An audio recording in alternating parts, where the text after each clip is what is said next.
Es un placer enorme para mí estar aquí en esta facultad que considero mi casa. Funciona muy bien. Entonces, para empezar la plática, quiero empezar con una definición. Siempre que vamos a hablar de algo, es importante definirlo desde un principio. Y aprovechando la plática de Geshe Lobsang-Dawa y de la doctora Coutinho, hay que hacer esta diferencia. Una cosa es la atención plena desde la perspectiva budista y otra es la atención plena desde la perspectiva de la psicología occidental. En la perspectiva budista, por cierto, yo soy alumna de Tony Karam, que va a venir después desde 1990, entonces mi linaje es del budismo tibetano, entonces por eso más o menos conozco las diferencias entre las dos. En el budismo lo que queremos es alcanzar la perfección de cuerpo, palabra y mente y llegar a la iluminación. La atención plena tiene esta intención, la trascendencia total del ser humano. En el occidente es mucho más limitada la visión de la atención plena o de mindfulness.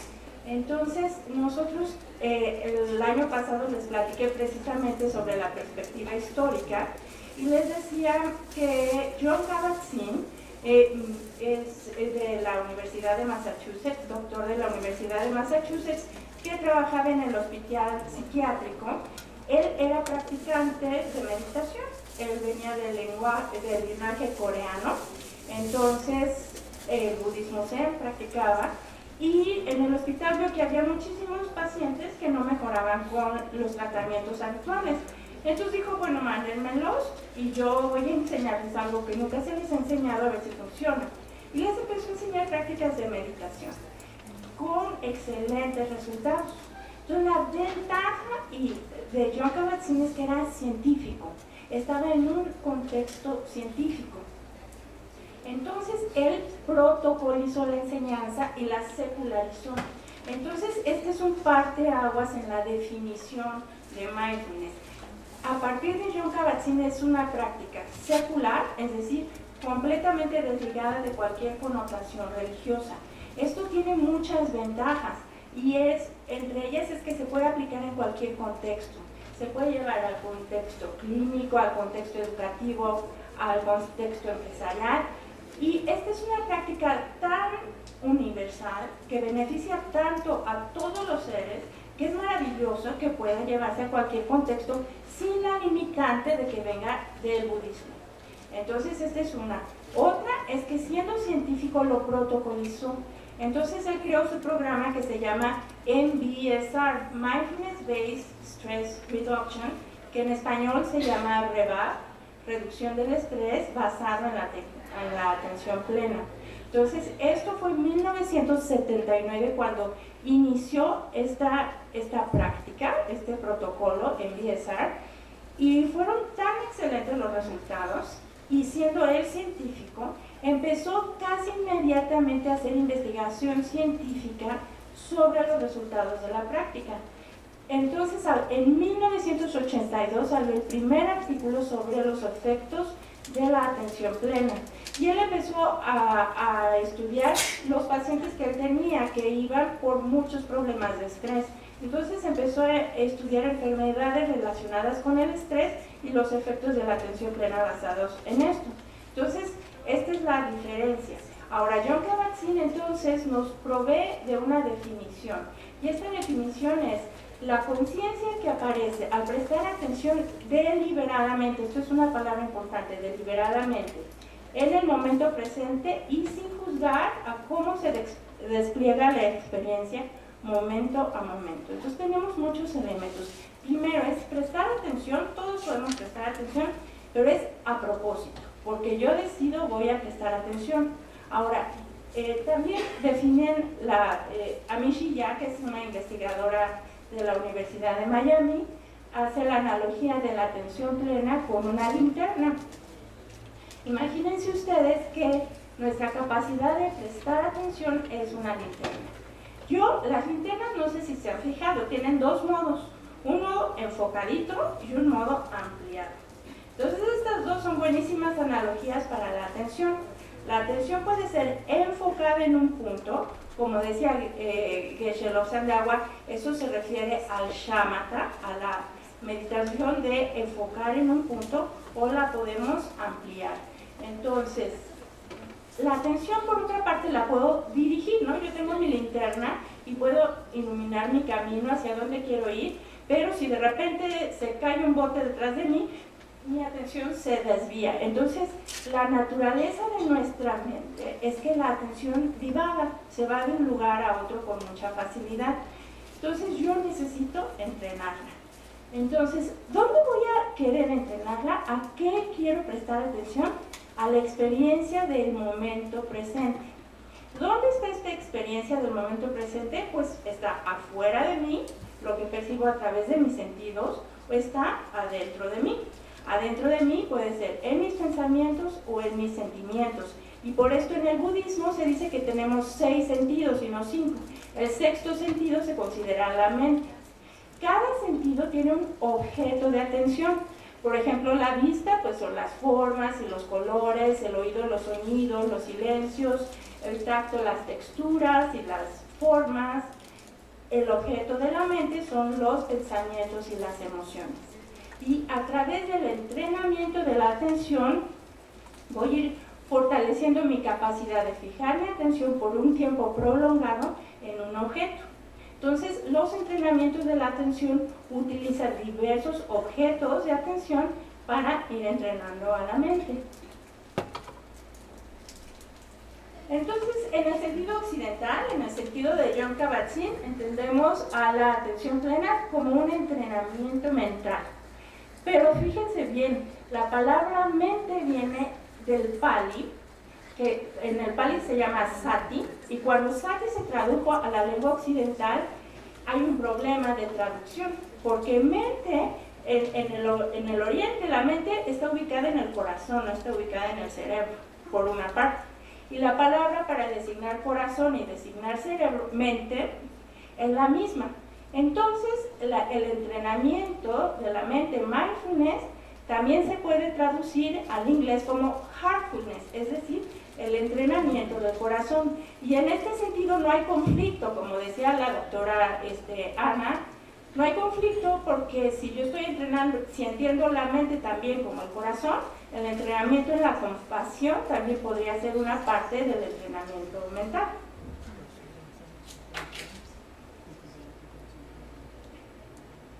Entonces se ha visto que esto tiene muchísimos efectos beneficiosos. Entrenar mi mente a permanecer en el momento presente. Me beneficia en el estrés,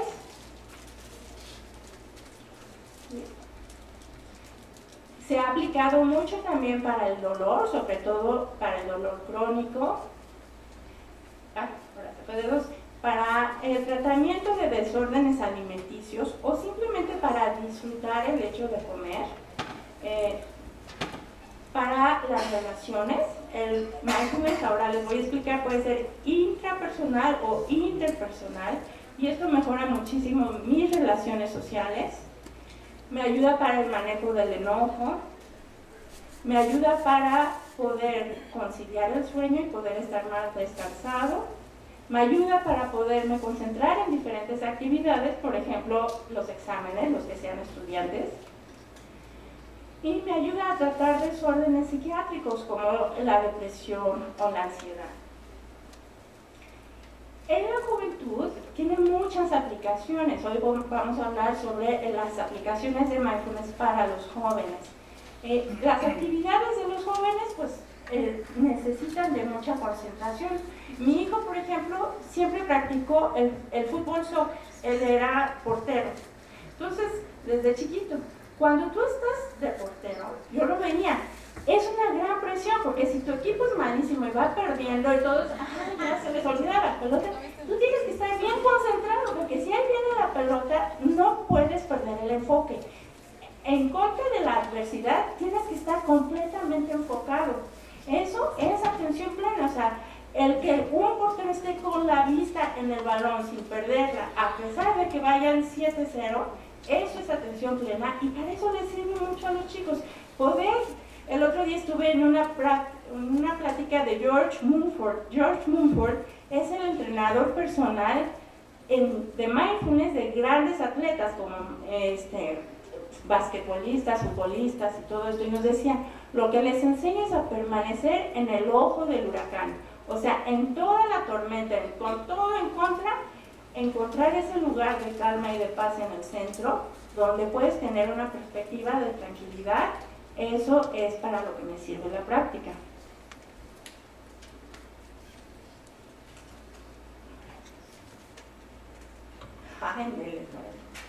Ok, entonces voy a desarrollar concentración, como decíamos. Esto lo puedo aplicar en diferentes aspectos como los deportes, como los estudios, y también voy a desarrollar una cualidad muy importante. Esta es una fotografía de una película que no sé si hayan visto, pero si no es maravillosa, que se llama El Solista, o El Soloista, en inglés es The Soloist, y es de un mendigo, que vive en la calle, que era un gran músico, pero tiene una enfermedad mental, tiene esquizofrenia y acaba viviendo en la calle.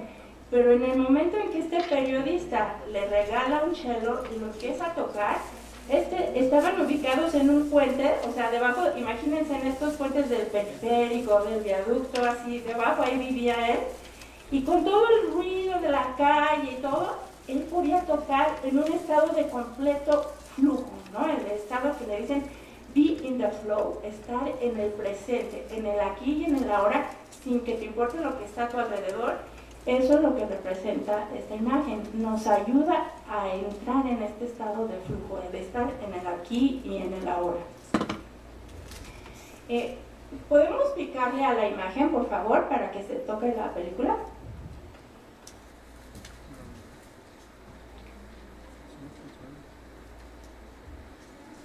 Creo que en el signito de play y ya. Ahí. Ay, la estuve probando si funcionaba. A ver. ¿No? Bueno. Ay, qué lástima. Bueno, este es un pequeño documental que hicieron sobre el trabajo que yo hacía en Miami. Lo hizo Univision y es una entrevista con adolescentes precisamente que daban sus opiniones sobre la práctica. Dura como 3 minutos, o sea, no era así la gran cosa de tiempo, pero por ejemplo, esta chica que está hablando es una cantante. Ella estuvo trabajando conmigo y tenía pánico escénico cuando iba a cantar. Entonces, como la práctica de la atención plena le ayudaba a olvidarse por un momento de si va a funcionar el aparato, si no va a funcionar, y poder concentrarse y realizar su arte. Después entrevistan a niñitos de diferentes edades, de secundaria, de primaria, donde dicen que realmente les ha ayudado muchísimo para poder, con el estrés de la escuela, para poderse concentrar a la hora de hacer las tareas, que ahora se tardaban menos tiempo en hacerlo, y bueno, casos si quieren ahí luego lo ven.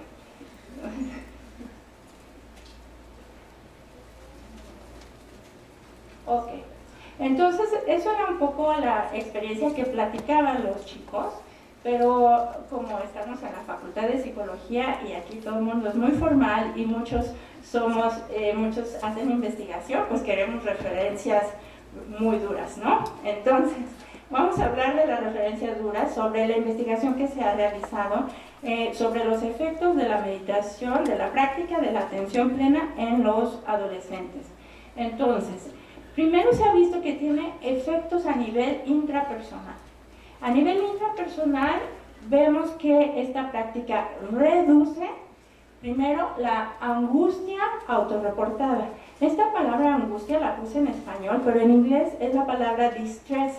Y no sé si es un poquito diferente o es igual en español. El estrés, hagan de cuenta que tiene una curva, ¿ok? Hay un pico que es óptimo para el estrés. Este pico óptimo me permite estar, como decía la doctora, vital, responder ante una emergencia. Tengo que entregar un trabajo en una fecha determinada, pues me concentro y me pongo a chambear. Y entonces me ayuda de alguna manera a concentrar toda mi actividad y me da esta energía para realizar algo. Cuando el estrés pasa de ese punto, entonces empieza a ser nocivo para mí. En este punto en el que empieza a ser nocivo y en vez de que me ayude a realizar algo, por el contrario, me paraliza, en este momento en inglés se llama distress. Entonces, la traducción al español es angustia, pero no sé si simboliza lo mismo, pero bueno, por ahí se las pongo. Otros, pues, reduce los síntomas del estrés y los cambios de humor, la reactividad ante los estímulos emocionales y las reacciones impulsivas habituales. Lo que yo le digo a los muchachos es, nosotros estamos acostumbrados a que está el estímulo y está mi piloto automático, que es mi reacción, y están pegados. O sea, está el estímulo y inmediatamente reacciono de una manera. Me dicen feo, me dicen gordo y ahí va el puñetazo, se me cierran y me pongo, ¿no? ¿Qué es lo que hace la atención plena? Hace un pequeño espacio entre el estímulo y la respuesta. Viktor Frankl decía, entre el estímulo y la respuesta y la reacción hay un espacio, y en ese espacio radica mi libertad de elegir mi respuesta. Entonces, a partir de esta práctica, lo que voy a estar haciendo es ir cultivando maneras para ir ampliando el espacio entre que me ocurre algo y yo reacciono, hasta que mi reacción se convierta en una respuesta.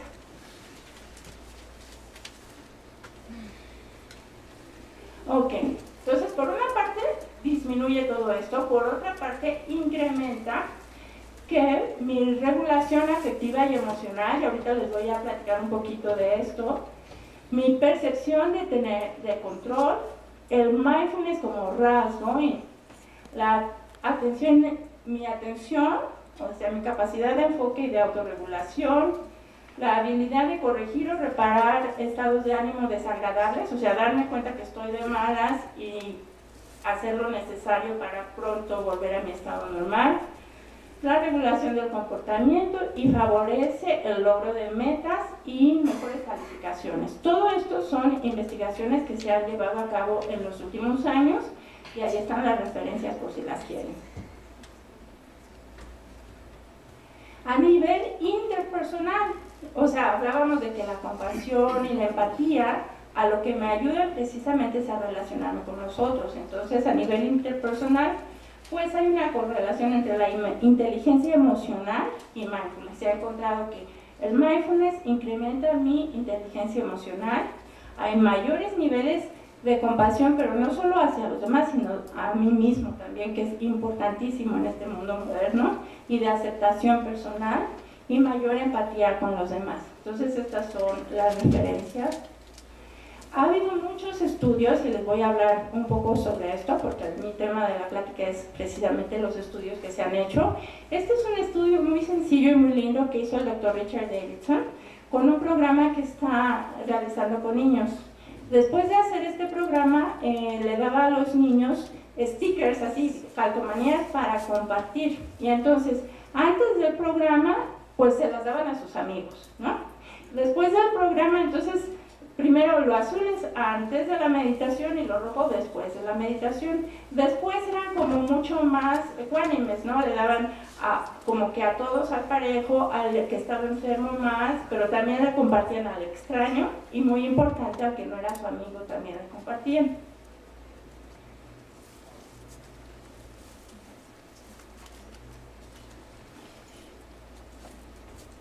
Ahí, ¿le podemos pasar, por favor? Ahora, ¿por qué pasa esto? Y de esto también ya ha hablado la doctora Maritza y la doctora Ana. En la siguiente. Bueno, todo lo que está ocurriendo, los efectos de la práctica de mindfulness tienen su raíz en algo que se conoce como neuroplasticidad. Los neurofisiólogos nos dicen, cambia tu cerebro para cambiar tu mente, cambia tu mente para cambiar tu cerebro, para cambiar tu mente. Y también nos dicen, las neuronas que se disparan juntas se wire together, se hacen como un cable, ¿no? Hacen conexión. Entonces, cuando yo pienso, hago o digo algo, estoy creando un circuito neuronal. Y con mis alumnos les enseño, por ejemplo, un hilo de bordar o una trenza y les digo, cada vez que hago una acción hay conexiones entre diferentes regiones del cerebro y es como un hilito de bordar. Si no vuelvo a repetir esta acción, se rompe. El cerebro tiene un mecanismo que se llama pruning o podado, donde rompe las conexiones que no se vuelven a utilizar. Pero si lo hago recurrente, lo vuelvo a hacer una vez y otra vez, empiezan a tejer entre sí, como quien dice, estas conexiones, hasta que como un alambre va formando un cable o una cuerda va formando un cordón muy resistente, que es casi imposible de romper. Cuando se ha formado este circuito neuronal tan estable, es algo que se nos convierte en un piloto automático o en un hábito. Entonces, esto lo puedo hacer para cosas, para hábitos nocivos, como echarle un grito al que se me mete en el coche, pero también lo puedo construir para hábitos positivos.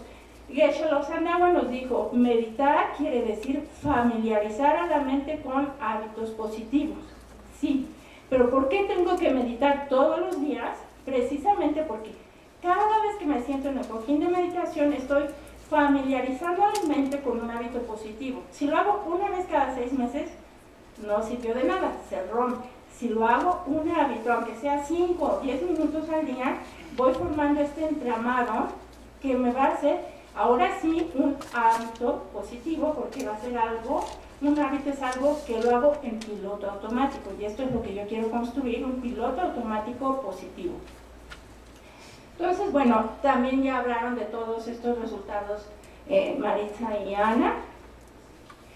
Algo muy importante es que estos circuitos neuronales, les voy a decir cómo lo explican a los chicos, cómo Dan Siegel puso esta analogía, y es el cerebro como la mano. Imagínense ustedes que este es el cerebro visto de perfil, ¿sí? Entonces dice, esta es la corteza y esta es la corteza prefrontal. Si lo abrimos, aquí está el sistema límbico y aquí está la amígdala. En esta parte tenemos lo que se llama el cerebro reptiliano. Aquí está la respuesta al estrés, donde es el fight or flight response. Cuando viene un tigre de dientes de sable con un hombre de las cavernas, ¿qué hacía?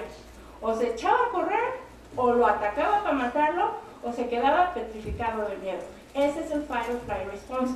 Y tiene un montón de correlativos fisiológicos. ¿Cuál es mi instinto de sobrevivencia? También el instinto de sobrevivencia está, ahí está el instinto de reproducción. Esta área de aquí se hiperactiva en los años de la adolescencia, ¿no? El instinto de sobrevivencia, la agresividad, el instinto reproductor, todo esto se hiperactiva. ¿Qué pasa con la corteza prefrontal? Esta área del cerebro no madura sino hasta los 24 años. Esta área del cerebro, la corteza prefrontal, es como el director general de una compañía, es la función ejecutiva. Aquí es el que va a estar supervisando, revisando, planeando al futuro, poniendo los objetivos, viendo que se cumplan, todo esto.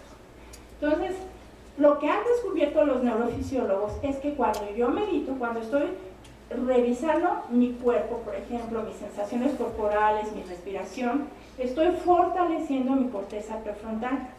Y cuando estoy, por ejemplo, meditando en analizar mis emociones y todo, hay muchas diferentes prácticas de mindfulness que son para eso, estoy creando circuitos neuronales entre la corteza prefrontal y la amígdala o el sistema límbico. Entonces lo que dicen es, cuando hay un estrés muy fuerte, en inglés le dicen you flip the lid, quiere decir se te bota la tapa. O sea, que la función ejecutiva deja de funcionar. Que en unos chicos, ¿qué pasa? Llegan al examen, han estado estudiando toda la tarde, llegan al examen y la mente en blanco, por el puro susto. Entonces, ¿qué pasó? Se les botó la tapa. O cuando me empieza mi mamá a regañar y entonces me enojo tanto que reacciono y le aviento la pelota o le aviento el frasco, y entonces hago cosas que no haría si estuviera racionalmente pensando. Pero cuando la emoción es muy fuerte, actúo sin pensar. Entonces esta es una palabra clave, actuar antes de pensar, you flip the lid. Estos circuitos neuronales lo que hacen es como quien dice, ay, y esto se los explico con el hilito de bordar, ¿no? Que lo conecto. Entonces imagínense que tiene entonces ahora la tapa un cordoncito que le puedo bajar. Entonces ya está este circuito neuronal que creo a través de la práctica de meditación, pues entonces pues medio se me bota, pero la puedo regresar a su lugar. Entonces puedo volver a cerrar la tapa. Esto lo hago a través de observar mis sensaciones corporales, observar mi respiración, un montón de diferentes técnicas que hay para los muchachos. Pero entonces aquí radica la regulación emocional, en la creación de estos circuitos neuronales que van a regular y van a hacer que mi lóbulo prefrontal tome el comando, ¿no?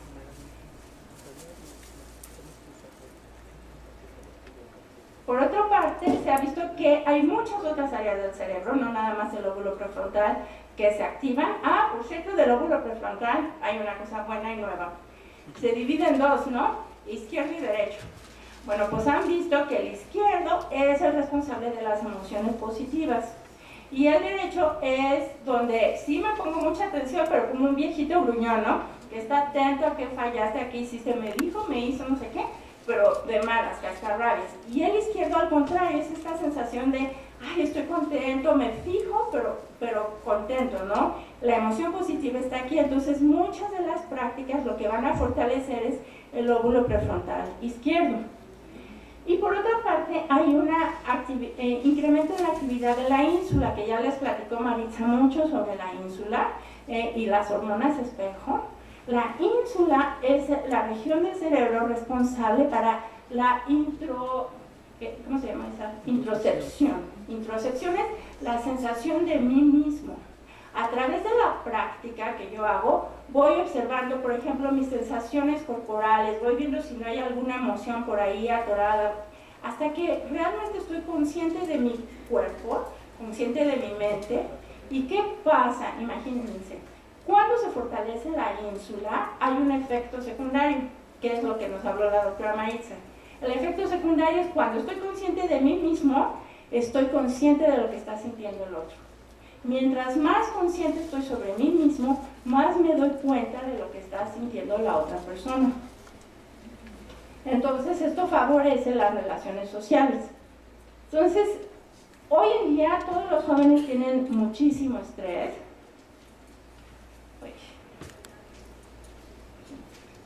Bueno, entonces, pues queremos tener programas que desarrollen el desarrollo positivo de la juventud, con todas estas características, ¿no? Que no se las voy a decir, ya leen. Okay.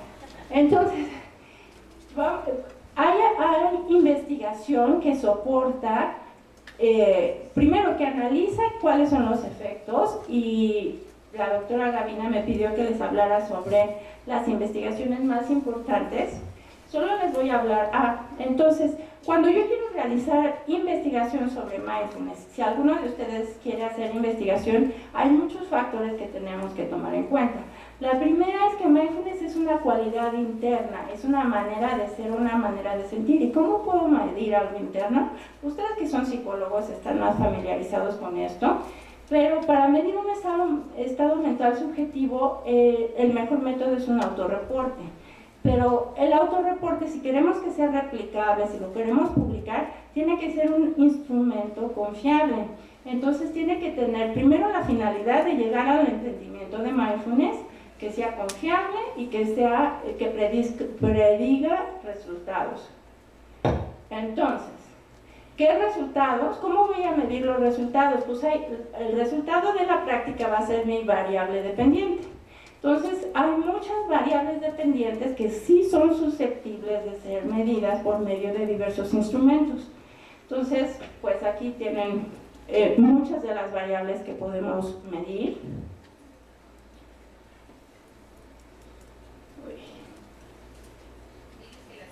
Ok, sí. Entonces, tengo también preocupaciones metodológicas, que es a la hora de diseñar una investigación, pues es la factibilidad, los estudios piloto, el tamaño de la muestra. la confiabilidad de los resultados cualitativos contra cuantitativos. Cualitativos, por ejemplo, los reportes, cuando estamos investigando con niños, implican que requieren de esta cualidad que se llama metacognición, que todavía no está muy madura en los niños, entonces es difícil que se den cuenta de que se están dando cuenta, por ejemplo. Entonces tenemos también el problema del diseño y la elección de la intervención de mindfulness. Hay muchas distintas metodologías para enseñar mindfulness, y entonces la selección de la adecuada, ¿no? Bueno, entonces les voy a hablar sobre un estudio seminal. Este estudio fue diseñado por Gina Vigo, que es una gran amiga mía y es la creadora de Stress Teens. Ella aplicó el MBSR, que ya les platiqué, a adolescentes por primera vez en el año 2009.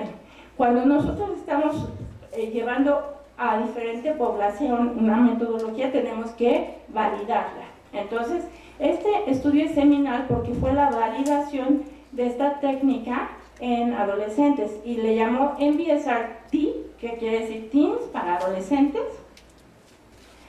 Entonces, fue una intervención grupal de 8 semanas donde tomaba todos los elementos esenciales del MBSR, como la práctica de la meditación, el yoga y tareas diarias, la instrucción didáctica también sobre, por ejemplo, lo que les estaba hablando, la conexión mente-cuerpo, el estrés, los efectos del estrés, y hay discusiones grupales donde se hacen reportes.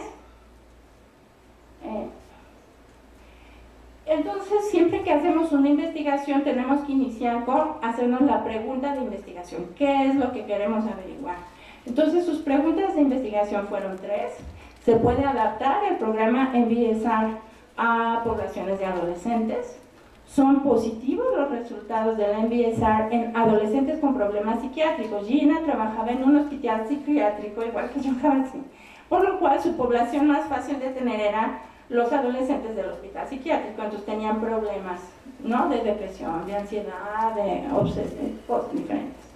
Y están asociados los incrementos en mindfulness con resultados positivos. Siguiente, ok.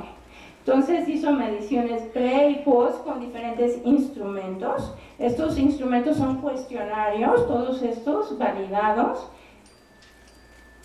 que nos dicen la escala de estrés percibido, de ansiedad, todo esto.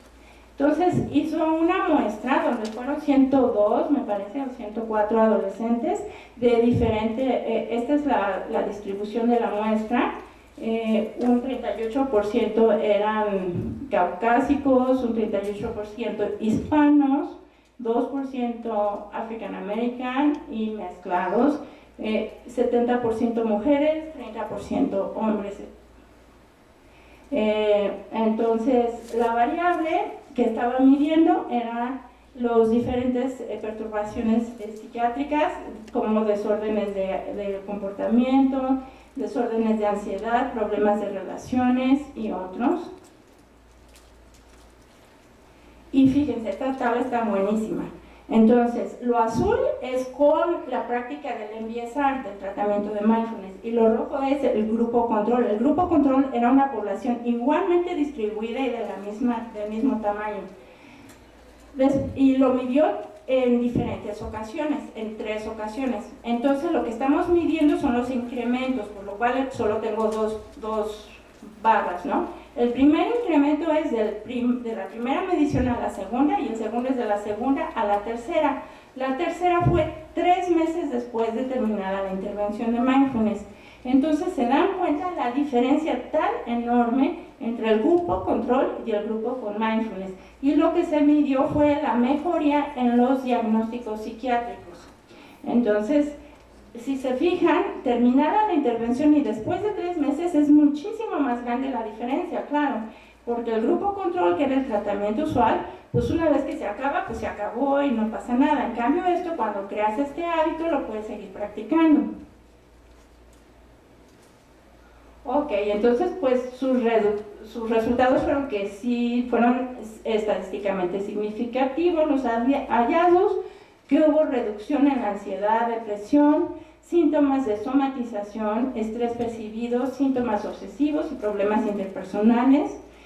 incremento en la autoestima y la calidad del sueño, y incremento en la puntuación GAF, que es cómo se mide este instrumento DSM-4. Y entonces, a tal grado mejoraron los síntomas psiquiátricos que muchos ya fueron remitidos, o sea, se acabó la ansiedad, por ejemplo. Ok, y estos son los reportes cualitativos de los participantes. Unos, por ejemplo, se cortaban, pues aprendí que hay otras maneras con las que puedo tratar con el estrés, aprendí que la meditación me relaja aún más que las medicinas, creo que realmente me ayuda a conciliar el sueño, creo que es perfecto, ¿no? Entonces, este es otro estudio que hicimos, que estamos en vía la doctora Maritza y yo, y Cristian Asensio, que no sé si esté aquí. Y este estudio lo presentamos en febrero en el Congreso de San Diego, que se llama Bridging the Hearts and Minds of the Youth, o sea, haciendo un puente entre el corazón y la mente de la juventud. Fuimos a presentar este trabajo. Y es un estudio que hicimos en dos diferentes comunidades de tratamiento para adolescentes, una de hombres y una de mujeres. Se dividió en dos partes el estudio. Una fue la detección del bullying. Se ha encontrado que el bullying, que es una conducta entre pares, aquí está, que se da entre pares, y se dice que los ambientes estando encerrados se incrementan. Entonces era muy importante detectar su presencia y quiénes eran los diferentes actores, ¿no? en el bullying.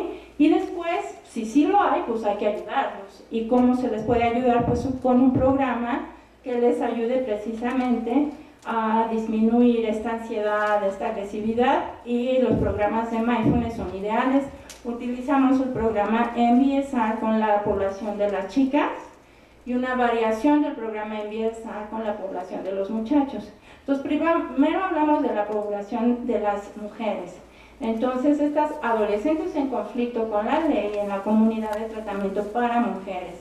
Entonces, nuestro objetivo es que aprendan a utilizar sus recursos internos, la sabiduría de su cuerpo y de su mente para enfrentar el estrés, el dolor y la enfermedad, como método de rehabilitación de actitudes sanas, objetivas, racionales y productivas.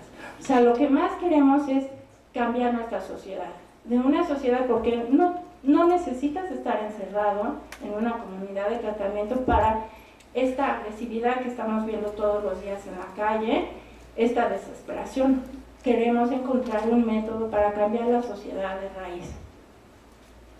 Entonces, bueno, tuvimos 18 adolescentes que fueron de manera continua, porque la comunidad se divide en dos, la de diagnóstico y la de tratamiento. Las de diagnóstico luego pasan al tratamiento, las de tratamiento luego se van. Entonces depende de la naturaleza de la condena. Entonces es una población muy flotante, digamos, muy fluctuante, pero las que permanecieron constantes en toda la intervención fueron 18. Y la metodología fue que aplicamos dos partes. La primera fue un cuestionario que se llama CULMIC, que está diseñado para la detección de bullying. Y la segunda fue el cuestionario, una vez que se hizo la intervención de REVAP o MBSR, es lo mismo, se les aplicó un cuestionario para ver su efectividad. El programa se dio solamente en 4 sesiones, porque como es una población tan fluctuante, pues hay que reducir un poco el tiempo. Y además de esto, nuestra intención es continuar con las sesiones mientras nos los permitan las autoridades, para que puedan seguir practicando.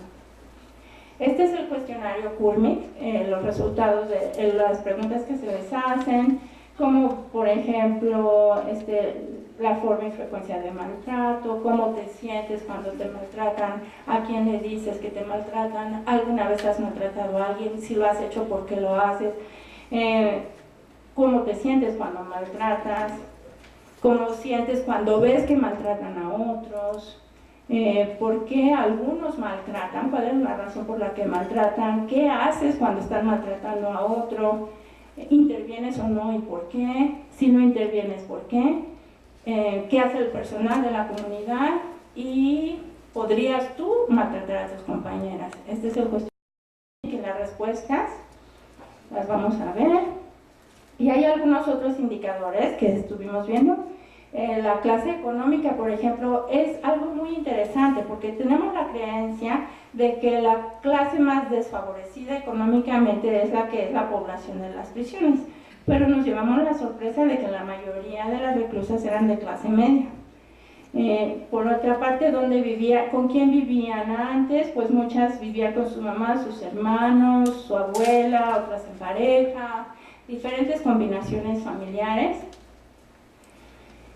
Si eran abusadas o no por sus padres o por amigos.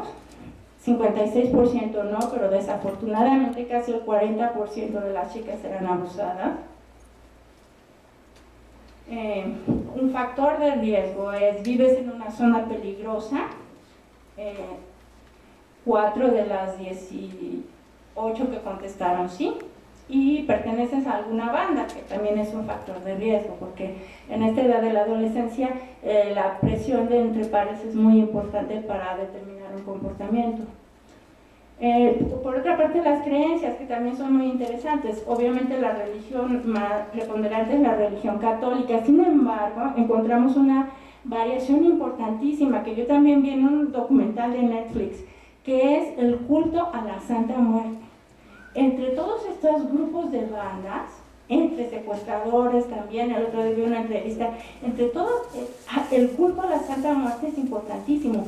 Estuve viendo que en Tepito, por ahí de Garibaldi, hay un altar a la Santa Muerte y le son sumamente devotos. O sea, ¿por qué? Pues porque si reverencias a la muerte, a la Santa Muerte, pues ya no te importa morirte lo que estás haciendo. Entonces, esto como que les hace tener una sensación de, pues no me importan las consecuencias.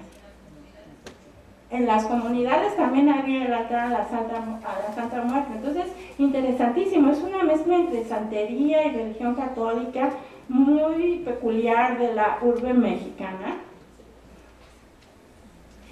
Bueno, aquí nos dicen lo que te gusta en la comunidad. Pues les gustaban los talleres como el nuestro, como el de belleza, cosas así.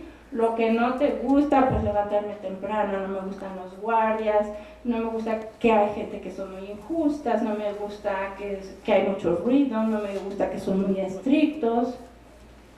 Lo que te da terror, pobrecita, los bichos del jardín, me da mucho miedo.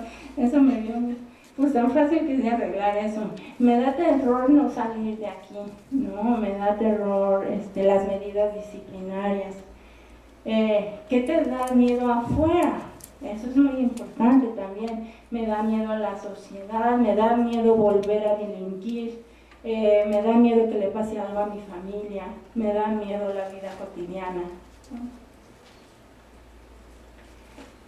Después de la intervención del REVAP, entonces preguntamos si te gustó, si te sirvió, y el 72% nos dijo que sí, que le gustó y le sirvió. El 17% era la primera vez que lo hacía, porque hay esa fluctuación, les digo, de la población, es difícil tener un grupo estándar. A muy poquito, al 5% no le gustó y no contestaron el 4%. ¿Seguiste practicando el REVAP? Una gran cantidad, sí, 10 de 18, sí, no, 7, y una era la primera vez. ¿Sientes cambios después de esta práctica? Sí, 12 de 18, lo cual es un alto porcentaje. No, poco, nada, acabo de llegar. ¿Cómo te visualizas? Esto es bien lindo porque les decíamos que también te ayuda en la consecución de tus metas al futuro. Entonces, pues me visualizo casada y con hijos, me visualizo sin metas, pues hay pocas, me visualizo como profesionista, me visualizo feliz y exitosa. Entonces, si se fijan, todas tienen la esperanza de rehabilitar su vida y esto es un gran instrumento para ayudarlas a la consecución de su sueño. ¿Cuáles son tus planes? Seguir estudiando, trabajar y estudiar, salir de aquí y ver a mi familia. superarme y disfrutar. Entonces todas tienen planes al futuro y sus planes son optimistas, y entonces medimos los factores de riesgo al futuro de que se pudieran realizar o no. Entonces el riesgo de reincidencia, reincidirías así, el 83% dice que no volvería nadie a delinquir, tal vez el 17%. ¿Cuáles son un factor de riesgo? ¿Sabes a quién acudir en caso de necesidad fuera de la comunidad? Una vez que salgas, ¿con qué autoridades? ¿A dónde? Entonces sí, al 78%. Chin, ya. Pues nada más me alcanzó el tiempo para hablarles de los programas. Digo, de las investigaciones ya no hablamos de los programas. Y también les quería platicar de mi librito, pues ya tampoco. Pero les voy a platicar nada más la generalidad. Este es un programa que yo desarrollé cuando muchos años estuve dando clases de mindfulness en Estados Unidos, y un año por casualidad me tocaron muchos niños chiquitos de preescolar. ¿Y cómo le enseñas a un niño de 3 o 4 años lo que es el entrenamiento de la mente? Pues hay una analogía en el budismo de la mente como un elefante, ¿no? Se dice que la mente es algo poderosísimo, te puede llevar a donde tú quieras si lo sabes manejar, pero si estás un elefante salvaje, pues destruye toda la aldea, ni te lleva a ningún lado y acabas mal. Entonces la mente es así, si estás sin entrenar, pues nuestra mente está divagando completamente, nos lleva a estados mentales negativos, entonces es peligroso. El entrenamiento del elefante, entonces, lo usé literal, ahora sí, con un elefantito, que es el Rumi, simboliza la mente. Estos dos niñitos son los hermanitos que se encuentran a un bebé elefante, se lo encuentran en una trampa de cazadores. Y lo que yo hacía era llevar mis bebés elefantes de peluche a mis clases. ¿Se acuerdan que les dijo la doctora Ana que hay un montón de investigación que soporta el hecho de que los niños de manera natural tienen compasión? Pues, y esta compasión es mucho más importante con las mascotas. Entonces el hecho de llevarles el bebé elefante despierta de manera instintiva su capacidad de compasión natural.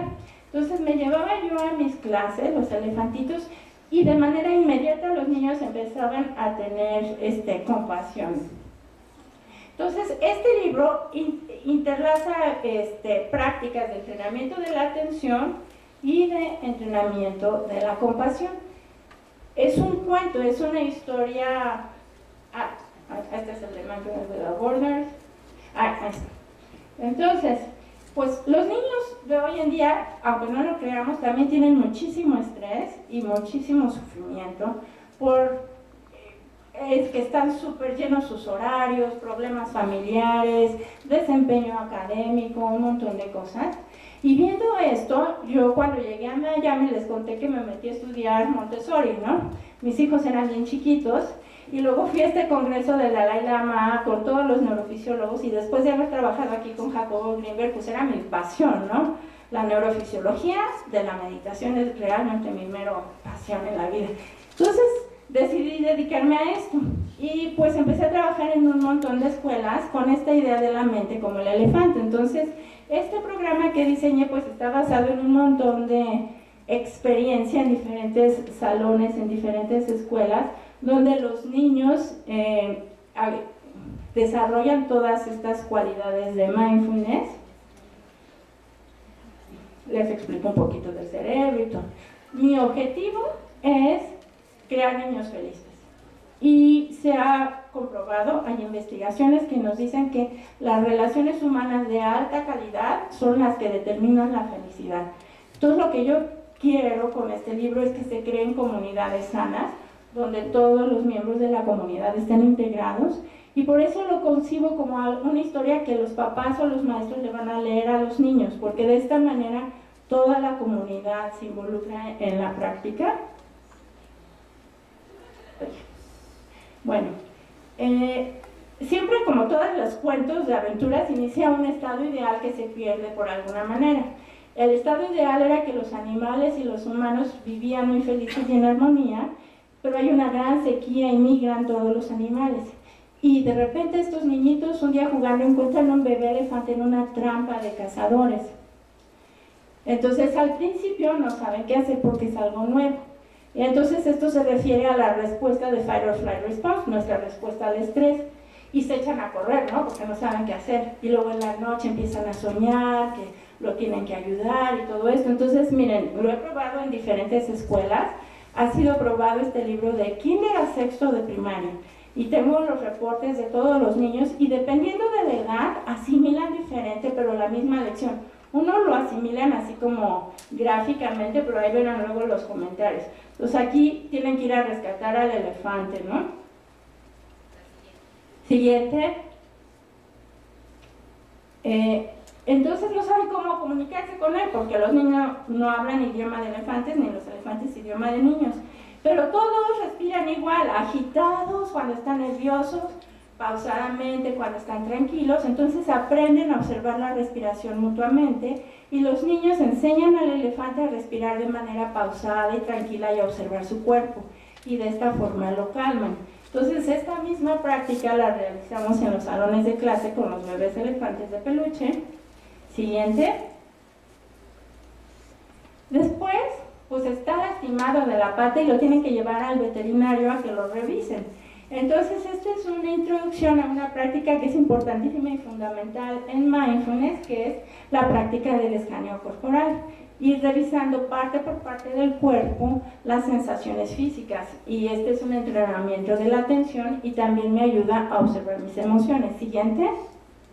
Entonces esta es la manera en la que realizamos en los salones de clases el escaneo corporal. Siguiente. Después, pues como había tenido la patita lastimada, le da miedo caminar, entonces no se anima y la niña lo tiene que enseñar cómo caminar. Y esta es una introducción a la práctica muy importante también de caminar con atención plena y también al movimiento atento. Siguiente. Entonces, pues esto es como realizamos estas prácticas de movimiento atento en el salón de clases. Siguiente. Después, pues saben que los elefantes escuchan a larga distancia y entonces necesitan buscar ya a la familia y entonces lo entrenan en cómo escuchar con atención plena. Siguiente. Entonces todas estas prácticas del entrenamiento de escuchar son también muy importantes porque nos traen automáticamente al aquí y a la hora. Siguiente.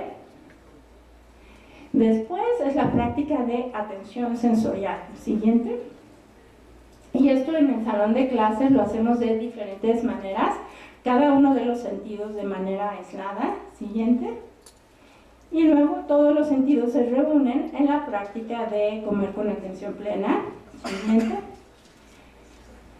Luego les decía, Geshe Roshandawa les dijo, Shamatha es el entrenamiento de la atención unipuntual, Vipassana es la meditación analítica, pero que requiere de la atención unipuntual.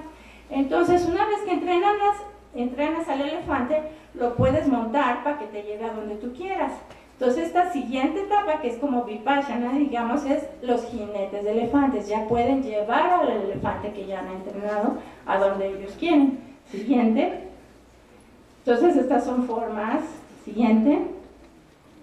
Esta es otra que bien importante, que dijo la doctora Ana, que es dificilísimo diferenciar entre los pensamientos. Yo no soy mis pensamientos.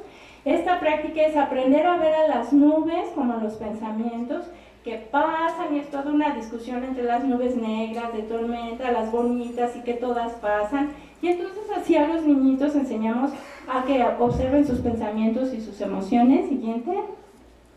¿Y para qué quiero aplicarlo? O sea, ¿a dónde quiero llevar mi elefante? Pues quiero cultivar la bondad amorosa y la compasión. Y aquí el elefantito se encuentra a un pequeño conejo que está atrapado en otra trampa de cazador, y lo ve a los ojos y se reconoce a sí mismo cuando estuvo en la trampa de cazador. Es decir, veo al otro y me pongo completamente en su lugar, y eso es empatía, pero ahora hago todo lo que esté en mis manos para poderlo ayudar. Compasión. Siguiente. ¿Y cómo enseño esto en el salón de clases? Esa también era una peli bien chula, lástima que no se pueden poner, pero pues lo enseño de diferentes maneras. Ya se me acabó la hora. Bueno, ahí lo ya la última, a ver. Ok, ya son todas las maneras en las que Ok, bueno, las opiniones de los niños, todos los niños me han hecho cartitas y dibujitos de cómo lo pueden aplicar y opiniones también de la doctora Gavina, de la doctora Maritza. Muchísimas gracias por su atención y cualquier cosa estoy a sus órdenes.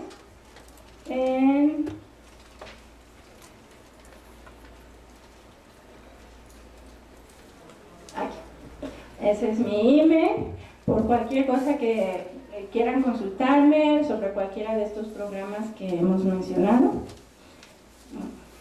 o cualquier artículo que les interese. Muchísimas gracias por la atención.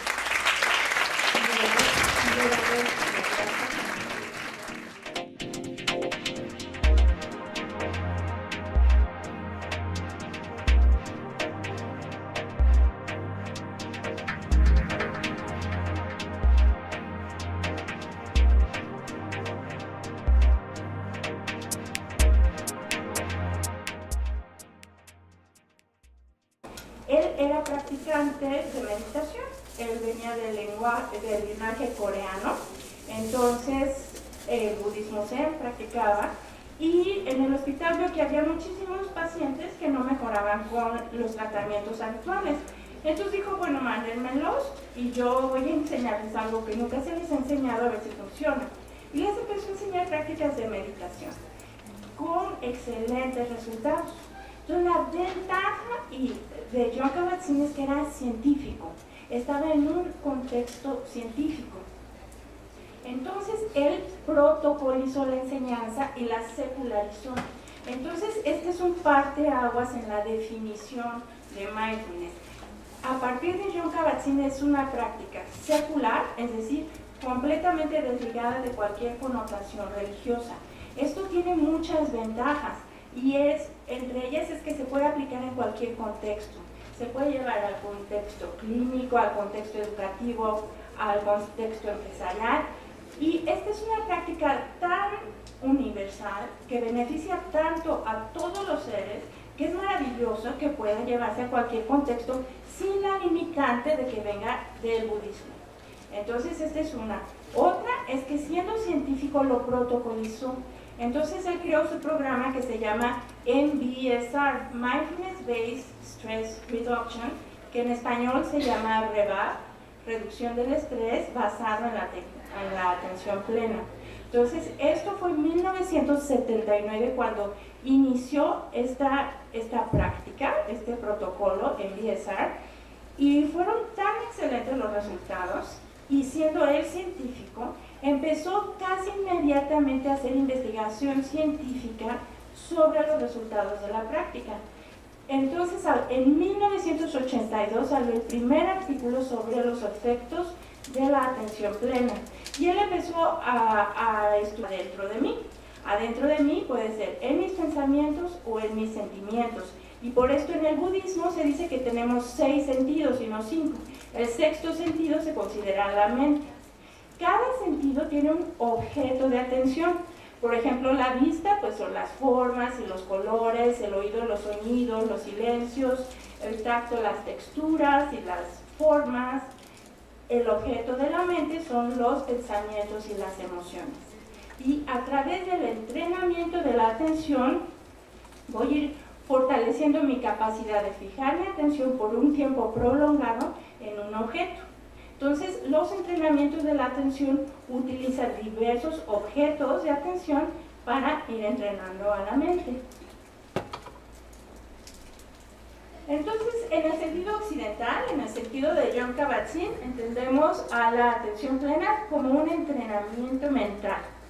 Pero fíjense bien, la palabra mente viene del Pali, que en el Pali se llama Sati, y cuando Sati se tradujo a la lengua occidental, hay un problema de traducción, porque mente, en el oriente, la mente está ubicada en el corazón, no está ubicada en el cerebro, por una parte. Y la palabra para designar corazón y designar cerebro, mente, es la misma. Entonces, el entrenamiento de la mente, mindfulness, también se puede traducir al inglés como heartfulness, es decir, el entrenamiento del corazón. Y en este sentido no hay conflicto, como decía la doctora Ana, no hay conflicto porque si yo estoy entrenando, si entiendo la mente también como el corazón, el entrenamiento en la compasión también podría ser una parte del entrenamiento mental.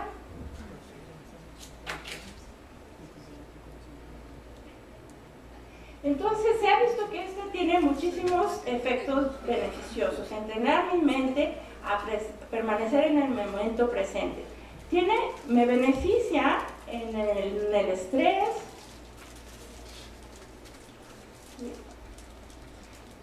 se ha aplicado mucho también para el dolor, sobre todo para el dolor crónico, para el tratamiento de desórdenes alimenticios o simplemente para disfrutar el hecho de comer, para las relaciones. El mindfulness, ahora les voy a explicar, puede ser intrapersonal o interpersonal, y esto mejora muchísimo mis relaciones sociales. Me ayuda para el manejo del enojo, me ayuda para poder conciliar el sueño y poder estar más descansado, me ayuda para poderme concentrar en diferentes actividades, por ejemplo, los exámenes, los que sean estudiantes, y me ayuda a tratar desórdenes psiquiátricos como la depresión o la ansiedad. En la juventud tiene muchas aplicaciones. Hoy vamos a hablar sobre las aplicaciones de mindfulness para los jóvenes. Las actividades de los jóvenes pues necesitan de mucha concentración. Mi hijo, por ejemplo, siempre practicó el fútbol soccer. Él era portero. Entonces, desde chiquito, cuando tú estás de portero, yo lo veía, es una gran presión, porque si tu equipo es malísimo y va perdiendo y todos, ya se les olvida la pelota, tú tienes que estar bien concentrado, porque si ahí viene la pelota, no puedes perder el enfoque. En contra de la adversidad, tienes que estar completamente enfocado. Eso es atención plena, o sea, el que un portero esté con la vista en el balón sin perderla, a pesar de que vayan 7-0, eso es atención plena, y para eso les sirve mucho a los chicos. El otro día estuve en una plática de George Mumford. George Mumford es el entrenador personal de mindfulness de grandes atletas como basquetbolistas, futbolistas, estudiar los pacientes que él tenía, que iban por muchos problemas de estrés. Entonces empezó a estudiar enfermedades relacionadas con el estrés y los efectos de la atención plena basados en esto. Entonces, esta es la diferencia. Ahora, Jon Kabat-Zinn entonces nos provee de una definición, y esta definición es la conciencia que aparece al prestar atención deliberadamente, esto es una palabra importante, deliberadamente, en el momento presente y sin juzgar a cómo se despliega la experiencia momento a momento. Entonces tenemos muchos elementos. Primero es prestar atención, todos podemos prestar atención, pero es a propósito, porque yo decido voy a prestar atención. Ahora, también definen Amishi Ya, que es una investigadora de la Universidad de Miami, hace la analogía de la atención plena con una linterna.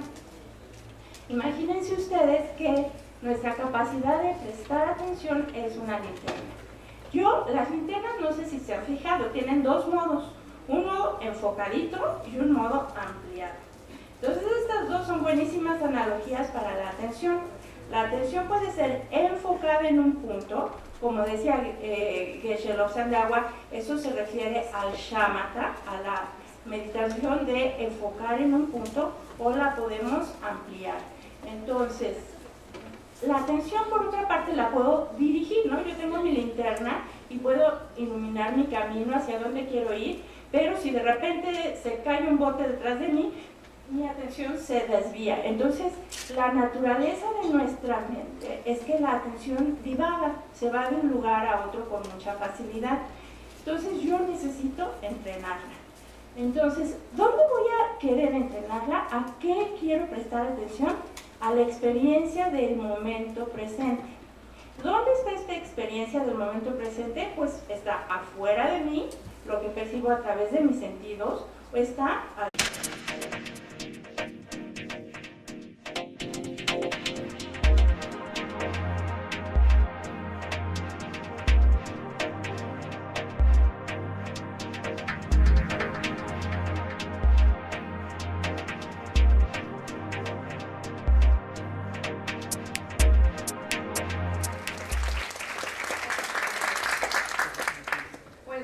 muchísimas gracias por estar aquí. Muchísimas gracias a la doctora Gavina por la cordial invitación.